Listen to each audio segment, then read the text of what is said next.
नमस्कार, एक बार फिर से आपका स्वागत है हमारे इस नए अंक में। मैं हूं देवेश।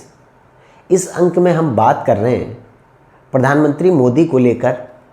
जो राजनीति में बातें कही जाती हैं, जो राजनीति के तहत विरोध किया जाता है, उसका एक अलग कॉन्सेप्ट होता है।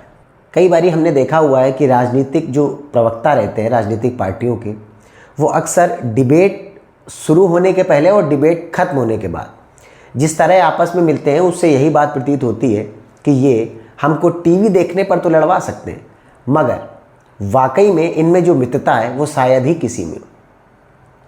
मगर राजनीति का स्तर अब जिस तरह नीचे गिर रहा है, उसके बारे में आप कल्पना ही नहीं कर सकते। प्रधानमंत्री मोदी के लिए जिन जिन शब्दों का प्रयोग किया गया है, मौत के सौदागर से लेकर वो तमाम शब्द, जो कि मैं आपको अपने चैनल पर बता भी नहीं सकता हूँ, ये खैर एक अलग मैटर है। और राजनीति में हमने देखा हुआ है कि सभी राजनीतिक दल एक दूसरे के जो राजनीतिक नुमाइंदे हैं वो विरोध करते ही रहते हैं। और यहाँ तो कुछ पार्टियों के ऐसे भी राजनेता हैं जो एक आतंकवादी के मारे जाने पर अपनी पार्टियों की रैलियाँ रद्द कर देते हैं, उसके अलावा उनके लिए आंसू बहाते हैं। ये भी एक अलग मैटर हो सकता है।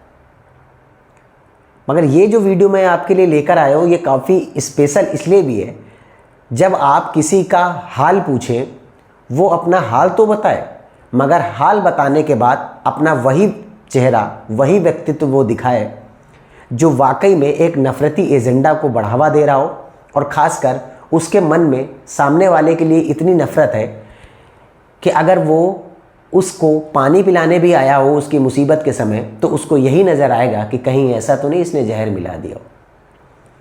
ऐसा ही आजकल राजनीति का स्तर जो है वो धीरे धीरे नीचे गिर रहा है। और अगर आपको समझ में आ गया है कि हम किसके बारे में चर्चा कर रहे हैं, तो ये अच्छा है।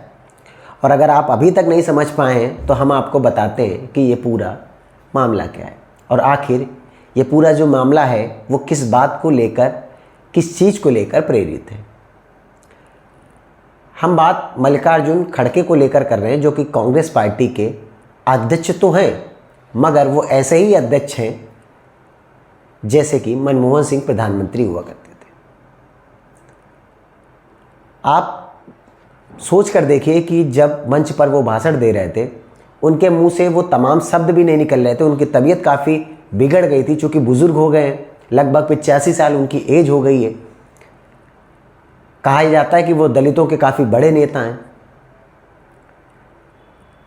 मगर राजनीति में जब प्रधानमंत्री मोदी ने उनसे उनका हालचाल पूछा, अब उन्होंने जो भी जवाब दिया हो, ये एक अलग मैटर है, मगर मालूम है उन्होंने क्या कहा? उन्होंने कहा कि जब तक मोदी को मैं हटा नहीं लूँगा तब तक मैं मरूंगा नहीं। तो क्या उनका ये जो नफरती बयान है, तो क्या प्रधानमंत्री ने उनसे इन सब बारे में हालचाल पूछा था क्या? और वो क्या प्रधानमंत्री को ये कह रहे हैं कि प्रधानमंत्री ने उनसे उनको मरने के लिए कहा है क्या? मतलब राजनीति का स्तर जो गिर रहा है, उसके बारे में तो आप कल्पना ही नहीं कर सकते। राजनीति में हमने देखा हुआ है, समय समय पर लोग एक दूसरे की बुराइयां करते हैं, ऐसे बयान देते हैं जो वाकई में किसी को पसंद नहीं आते।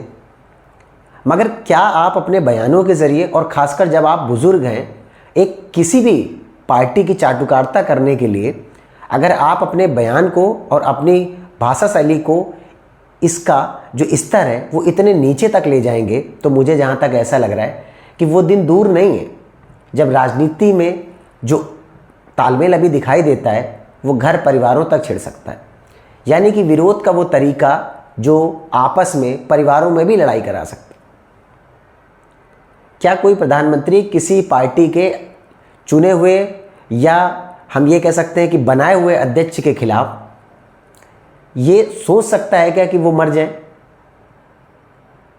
और वो जो बातें कह रहे हैं कि मैं तब तक नहीं मरूंगा जब तक मोदी को सत्ता से उखाड़ कर नहीं फेंक दूंगा, ये बात मुझे जहां तक लगता है ठीक नहीं है। राहुल गांधी के ज़्यादा घनिष्ठ बनने के चक्कर में कई बारी राजनेता ऐसे बयान देते रहते, मगर उम्र के इस पड़ाव में ऐसी बयानबाजी करके वो सिर्फ और सिर्फ अपनी निचली और घृणित मानसिकता को दिखा रहे हैं। इसका गृह मंत्री अमित शाह ने भी करारा पलटवार किया। उन्होंने साफ साफ कहा है कि कांग्रेस जो है वो कांग्रेस पार्टी आज के समय में प्रधानमंत्री मोदी से कितनी नफरत कर रही है, अगर उसका आपको एग्जाम्पल देखना है तो मल्लिकार्जुन खड़गे का वो बयान सुन सकते हैं। ये बात बिल्कुल आईने की तरह साफ हो चुकी। जो बयान उनके द्वारा दिए गए हैं ये किसी भी राजनेता को शोभा नहीं दे सकता है। गिरिराज सिंह ने भी उनके बयान पर पलटवार किया है और उन्होंने तो साफ साफ कहा है कि मोदी आगे 100 साल तक जिंदा रहने वाले, और अभी वो 75-76 साल के हैं, यानी कि लगभग अब से 25 साल बाद। और मल्लिकार्जुन खड़गे इस समय 85 साल के हैं। 25 साल बाद उनकी उम्र लगभग 110 साल तक हो जाएगी। तो मुझे जहाँ तक ऐसा लगता है कि ऐसी बयानबाजी, ऐसी ओछी बयानबाजी, कि यही दिखाता है कि कांग्रेस पार्टी में जो संस्कारों की कमी है वो ऐसा नहीं है कि कम उम्र के नेताओं में ही है। इनकी पार्टी में रहने के बाद ज़्यादा उम्र का होने के बावजूद भी उनकी वो घटिया मानसिकता, घटिया सोच कभी नहीं जाने वाली। आप राजनीति में किसी पार्टी में जाते हैं तो कम से कम वहाँ संस्कार जरूर सिखाए जाते हैं। जिस आरएसएस को ये लोग बुरी भली बातें कहते हैं, जिस आरएसएस की तुलना किसी ऐसे संगठन से कर दी जाए जो यहाँ पर बैन हो, मगर वहाँ अगर आपको रूल और रेगुलेशन, उसके अलावा बुज़ुर्गों का सम्मान, बड़ों के लिए भावनाएं कैसी होनी चाहिए, कैसे बातें करनी चाहिए, अगर ये सब कुछ कांग्रेस पार्टी के नेताओं को सीखना है ना, तो उनको एक बार संघ की शाखा में जाकर ज़रूर आना चाहिए, जहाँ रूल रेगुलेशन के अलावा अपने कल्चर को, अपने से बड़ों का सम्मान, ये सारी चीज़ें सिखाई जाती। और कांग्रेस पार्टी में रहने के बाद सिर्फ इतना ही सिखाया जाता है कि प्रधानमंत्री के लिए ऐसे शब्दों का प्रयोग किया जाए, प्रधानमंत्री को बुरा भला कहा जाए। राजनीति में हमारे कई सारे द्वेष हो सकते हैं, कई सारे विरोध हो सकते हैं, किसी भी नीति को लेकर विरोध हो सकता है, मगर ऐसा नहीं है कि आप किसी के लिए इस तरह की ओछी बयानबाजी करना शुरू कर देंगे। मल्लिकार्जुन खड़गे,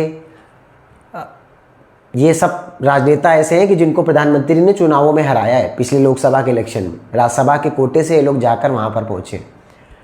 और आपको ये बात जानकर हैरानी भी होगी कि प्रधानमंत्री ने जब से चुनाव लड़ने की शुरुआत की है तब से कोई चुनाव हारे नहीं हैं, जबकि इनकी पार्टी के नेता कई जगह से चुनाव हार चुके हैं।